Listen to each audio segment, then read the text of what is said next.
समस्त भगवत भक्तों को जय जय सीताराम। मैं पंडित अतुल तिवारी आप सभी का YouTube चैनल भक्ति पथ अतुल तिवारी पर स्वागत करता हूँ। जो निवेदन करता हूँ कि यहाँ पर श्री रामचरितमानस के बालकांड की, भगवान श्री राम जी की सुंदर बाल लीलाएं एवं शिव पुराण की भगवान शंकर की सुंदर लीलाएं यहाँ पर उपस्थित हैं। आप लोग श्रवण करें, शेयर करें, जिससे अन्य लोगों को भी ये कथाएं प्राप्त होती हैं।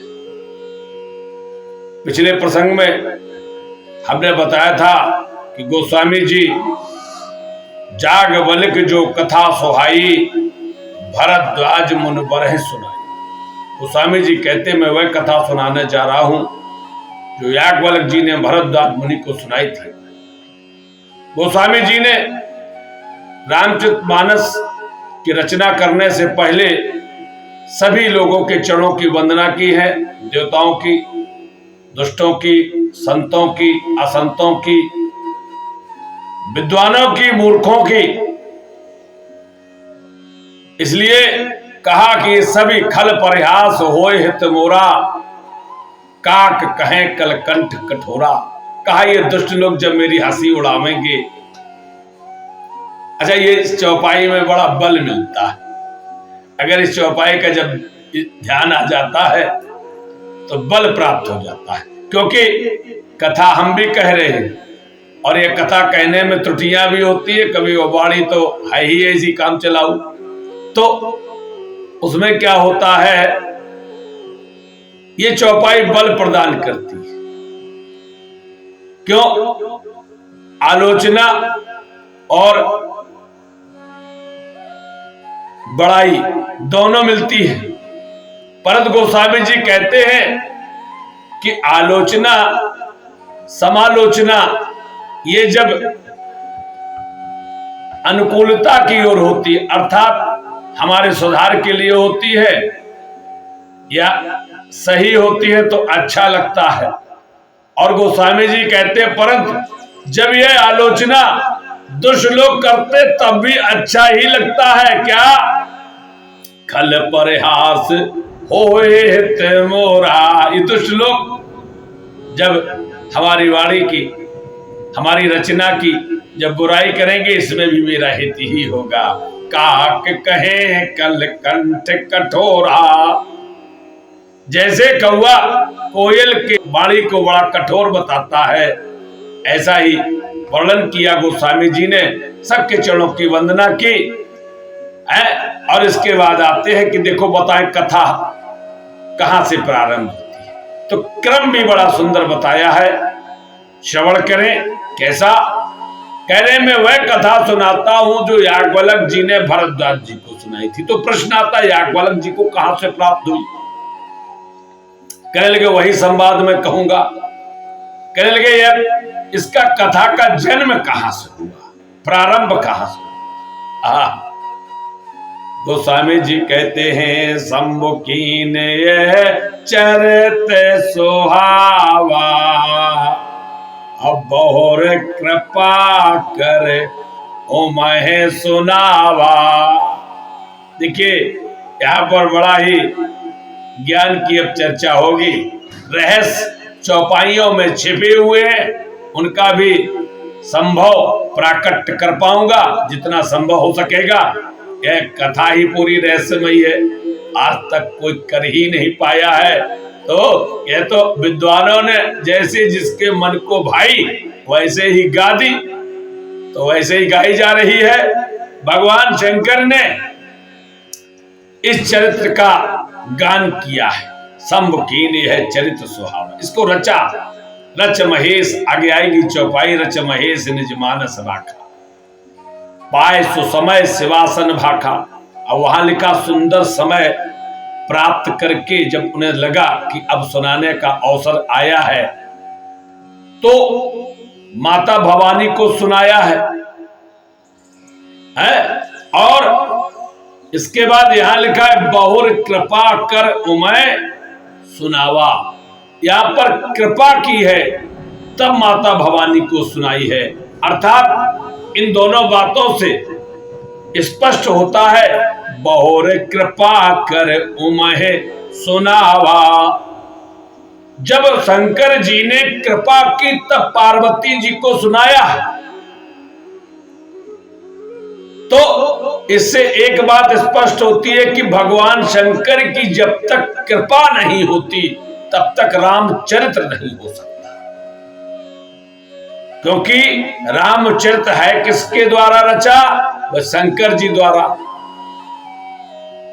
तो जब तक वह कृपा नहीं करेंगे किसी को राम कथा नहीं प्राप्त हो सकती। तो सर्वप्रथम यह स्पष्ट हो जाता है। और पाए सो समय शिवासन भाखा, आगे जो चौपाई रच महेश निज मानस राखा, उसके अनुसार पाए सो समय। देखिए, सुंदर समय जब प्राप्त होता है तभी राम कथा आपको सुनने को मिलती है, यह भी स्पष्ट है। तो दोनों बातें आती है, एक तो शंकर जी की कृपा हो और उस पर भी आपका सुंदर समय हो, या इसको और भी कह सकते हैं, जब राम कथा आपको सुनने को मिल रही हो तो समझ लो वही सुंदर समय है, वही सुंदर समय है। और हम यही गड़बड़ कर जाते हैं कि अनमोल तेरा जीवन यूं ही गंवा रहा है, अनमोल तेरा जीवन यूं ही गंवा रहा है, किस ओर तेरी मंजिल किस ओर जा रहा है, किस ओर तेरी मंजिल किस ओर जा रहा है, अनमोल तेरा जीवन यूं ही गंवा रहा है, अनमोल तेरा जीवन यूं ही गंवा रहा है। ये पाए सो समय शिवासन भाखा, इस चौपाई से स्पष्ट होता है कि यह समय जब रामचरित सुनने को मिल जाए, राम कथा सुनने को मिल जाए तो हमें सुन लेनी चाहिए। क्यों? ये आजीवन अनमोल है, ये जा रहा है। और देखिए, बड़े प्रश्न आ रहे, कैसे किया जाए, कैसे किया जाए? सब संसार की व्यवस्थाएं भी हैं, तो देख लो, विचार करके देखना, क्या है तो बात तो सही है। कैसी सही? लौकिक जीवन के लिए सही, परंतु देखो, ना तो पुत्र तुम्हारा पुत्र हो सकता है और न मित्र तुम्हारा मित्र हो सकता है। सगे संबंधी परिवार व्यक्तिगत व्यवस्थाएं हैं, यहां पर लगती हमें सामूहिक है। अच्छा, एक और बात है, जब इस बात को हम कह रहे हैं तो कुछ कम अच्छी लग रही होगी, परंतु विचार कर लो, अगर अच्छी नहीं लग रही तब भी क्या कर लोगे? बात तो यही सही है, होना यही है। देखिए, जब विवाह होता है तो पति पत्नी होते हैं, पक्की बात है बिछड़ना है ही, किसी को आगे किसी को पीछे जाना है ही, और बिछड़ना भी है, एक साथ होना नहीं है, तो दुख आना भी है, जानना भी चाहिए। और ये पुत्र है, ये भी जानता है कि किसी दिन एक दूसरे का साथ छूटना, सबको पता है। और ये व्यक्तिगत व्यवस्थाएं, देखिए, हम व्यवस्थाएं लगाते हैं संसार में अपने पुत्र के लिए या अपने सगे संबंधी के लिए, परंतु यह भी पता है, अच्छा सोच लेते हैं आगे की व्यवस्था, और जानते भी हैं कि हमारे पास 10 साल है। अच्छा, एक और बात है, जो इन कथाओं को नहीं सुनते, इनमें रुचि नहीं रखते हैं, थोड़े नास्तिक टाइप के होते हैं, वह तो बड़े इन बातों के ज्ञानी होते हैं, भगवान की पूजा नहीं करेंगे, भगवान की कथाओं में मन नहीं लगेगा, परंतु यदि उनसे यह बात करो तो अवश्य ही सारा ज्ञान होता है कि देखो करना क्या है, मरी तो जाना। और इतना वह अधिक जानते हैं, परंतु भगवान की चरणों में मन नहीं लगता, इसलिए बातें व्यक्तिगत हैं। आप भले ही कितना धन इकट्ठा कर दो, भले ही कितनी सुख सुविधाएं कर दो, है, आप अपने पुत्र के लिए बहुत आगे और 2-4 पीढ़ी की व्यवस्था कर दो, परंतु परंतु परंतु परंतु क्या है? परंतु यह है कि जो व्यवस्था आपने अपने लिए की है वह आपके काम आएगी, और जो पुत्र अपने लिए करेगा वह उसके काम आएगी। एक दूसरे की आप बांट नहीं सकते। अगर राम कथा का श्रवण करके आपने अपना परलोक बनाया है तो आपका ही बनेगा। पुत्र के लिए आप धनादि आदि की व्यवस्था कर देंगे, सुख वैभव की व्यवस्था कर देंगे, परंतु क्या आप परमार्थ की भी व्यवस्था कर देंगे? पुत्र यदि राम प्रेमी नहीं है, राम भक्त नहीं है, तो क्या वह तर जाएगा? नहीं, वह तो नरक में ही जाएगा। आप भले ही कितने सुख की व्यवस्था करते हैं। बहुत गहरी बात, बहुत गहरी बात कि आपने उसके जीवन यापन की व्यवस्था अच्छी कर दी और आपको लग रहा कि यही सब कुछ है, परंतु आप यह नहीं जानते कि जब आप नहीं होंगे तो वह नरक में जाएगा और नरक के दुखों को भोगेगा। तो आपको क्या करना चाहिए? प्रश्न आता है कि बताओ तो मैं क्या करूं? आपको यह करना चाहिए कि जिस प्रकार से यदि आप भगवान के चरणों में मन लगा रहे हैं तो अपने पुत्र पौत्र इन सभी को भी ऐसी शिक्षा दें, ऐसी इनकी व्यवस्था करें कि आप भी जाएं स्वर्ग में, भगवान के परम धाम में, और ये पुत्र पौत्र भी परम धाम की ओर जाए। तो इसका कारण एक ही है कि इन सभी का चित्त भी आप राम कथा में लगा कर जाएं। इन सभी का चित्त राम कथा में लगा कर जाएं, तब तो इनका भला होगा। नहीं, धनादि की व्यवस्था करके गए तो आप भले ही धर्मात्मा हैं, आप भले ही अपने कर्म के द्वारा परम गति प्राप्त कर लें, परंतु क्या आपके ये पुत्र पौत्र परम गति प्राप्त कर पाएंगे? ये यक्ष प्रश्न है। इसलिए यह हमें ध्यान रखना चाहिए कि हमें करना क्या है। करना यही है कि इनकी आगे की व्यवस्था हम लगा कर जाएं, इनका मन श्री राम जी के चरणों में लगा कर जाएं, राम कथा में लगा कर जाएं, तो आपकी कई पीढ़ियां ऐसे ही चलती रहेंगी। और ऐसा मैं ऐसे ही नहीं कह रहा हूं, यह मेरा व्यक्तिगत अनुभव है। मैं जीवन ही जी रहा हूं इसी बात का कि किसी को तो किसी के पूर्वज किसी के माता पिता क्या देकर गए? धन आदि देकर गए, परंतु हमारे पूर्वज हमारे माता पिता हमें क्या देकर जाते हैं? वह हमें यही देकर गए, संस्कार, राम कथा, राम भक्ति, राम जी के चरणों में प्रेम, श्रीमद् भागवत, रामचरितमानस, रामायण, इसी का पाठ, यही सिखा के गए। धनादि की व्यवस्था नहीं। तो देखिए, वह अपनी पूरी पीढ़ी को बनाकर गए। तो हमारा भी यह कर्तव्य है कि हम धनादि की व्यवस्था से दूर रहें या न रहें, वो एक अलग बात है, परंतु यह अवश्य ध्यान रखें, राम जी के चरणों में अवश्य अपने आने वाली संतति को हम प्रेम करा दें। यही हमारी जिम्मेवारी है, यही हमारी संस्कृति का हस्तांतरण है। आगे कथा कहते हैं, और यही गोस्वामी जी ने किया। देखिए, क्या गोस्वामी जी के समय बड़े बड़े राजा महाराजा नहीं थे?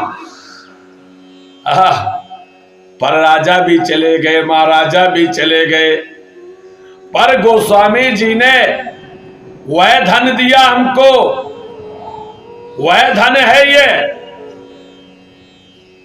कि आज भी उसी धन से हम अपना जीवन बना रहे हैं। क्या किसी राजा के द्वारा दिए गए धन से हमारा जीवन बन रहा है? आप बताएं। किसी के पास इस प्रश्न का कोई उत्तर हो तो अवश्य बताएं कमेंट करके। क्या कि जो राजा महाराजा दे गए, क्या उससे हमारा जीवन बन रहा है? ये गोस्वामी जी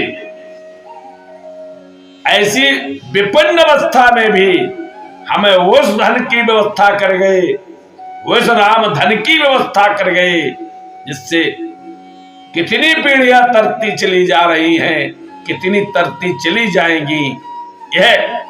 यह जो पूर्वज हमारे होते ना, ये संत जो होते ना, यही हमें देकर जाते हैं। इसलिए जाने हो संत अनंत समाना, ऐसे नहीं लिखा गया। संत अनंत के समान इसीलिए होते हैं कि ऐसे श्री गोस्वामी जी जैसे संत द्वारा आज जो हमें यह रामधन प्राप्त हुआ, श्री रामचरितमानस जैसा, इसी के कारण ही तो हमारी पीढ़ियां तर गई और हम भी तर रहे और आगे भी हमारी पीढ़ियां तरती रहेंगी। तो हमें इसी रामचरितमानस को घर घर लाना है। श्री रामचरितमानस की गंगा बहाऊं मैं, घर घर रामचरित कथा सुनाऊं मैं। हमारे गुरुदेव कहते थे कि गांव गांव में राम भक्त की अलख जगाने जाएंगे और राम कृपा से जन जन के दुख दूर भगाने जाएंगे। सबरी केवट गीध जटायु को भी जिसने अपनाया, उन्हीं राम की कथा को हम घर घर में सुनाने जाएंगे। और गुरुदेव ने क्या कहा, धर्म का लेकर नाम आज तक हमने जिन्हें अछूत कहा, अपने उन्हीं भाइयों को हम गले लगाने जाएंगे। ब्राह्मण क्षत्रिय वैश्य शूद्र ये चारों अंग हमारे हैं, काम अलग पर सभी एक ये बात बताने जाएंगे। आभूषण है अलग अलग पर सब में सोना एक ही है, भेद भले ही रहे भेद का भाव मिटाने जाएंगे। नारी का सम्मान जहां है वही देवता बसते हैं, मनुष्य जात को मनोवचनों की याद दिलाने जाएंगे। माता पिता गुरु गौ माता तुलसी पूजा घर घर में, और संतों के इस सपने को साकार बनाने जाएंगे। और कहते हैं गुरुदेव कि भारत भारत रहे न इसमें होवे कभी महाभारत, और राम भरत के प्रेम की सुरसर धार बहाने जाएंगे। हृदय हृदय होवे आलोकित भ्रम का दूर अंधेरा हो, हृदय हृदय होवे आलोकित भ्रम का दूर अंधेरा हो। राजेश्वरा नंद आनंद ज्ञान का दीपक हम जलाने जाएंगे। कहते हैं गुरुदेव कि आनंद और ज्ञान का यह दीपक हम जलाने जाएंगे, राम भक्त की गांव गांव में अलख जगाने जाएंगे। तो हमें यही राम धन इकट्ठा करना है। यह बात आप लोग सुने, इसमें कोई भी अतिशयोक्ति नहीं है, ध्यान से सुन ले। यही बात कहा। तो इसी राम कथा को गोस्वामी जी कहते हैं, शंभु कीन्य चरित सुहावा बहुर कृपा कर उमह सुनावा, और सोइस काग भुसुंड दीन्हा राम भगत अधिकारी चीन्हा। वही शंकर जी ने वही चरित्र माता भवानी को कृपा करके सुनाया है, और फिर राम भक्ति का अधिकारी जिसे जिसे जाना उसे दिया। उसमें श्री काकभूषण जी को दिया, राम भक्ति का अधिकारी जाना वह काकभूषण जी को दिया। और काकभूषण जी से सन जाग बल के पुण्य पावा, तिने पुण्य भरद्वाज प्रति गावा। उन्हीं काकभूषण जी से फिर याज्ञवल्क्य जी ने है रामचरित्र पाया और फिर इसी को प्रयागराज में माघ के महीने में जब माघ स्नान होता है उसके उपरांत जब स्नान संपन्न हो चुका तो भरद्वाज जी ने जब आग्रह किया तो याज्ञवल्क्य जी ने भरद्वाज जी को वही कथा सुनाई है। ते श्रोता बक्ता समशीला समदर्शी जाने हर लीला। तो वे दोनों जो वक्ता और श्रोता है वे बड़े ज्ञानी हैं, समदर्शी हैं, वे भगवान की लीला को जानने वाले हैं, दोनों शील सुंदर शील वाले हैं। और इनका शील कैसा है, ये समदर्शी कैसे है? भरद्वाज जी याज्ञवल्क्य जी यही से कथा प्रारंभ होगी तो इनका शील और स्नेह का वर्णन अगले एपिसोड में होगा। तब तक के लिए जय जय सीताराम।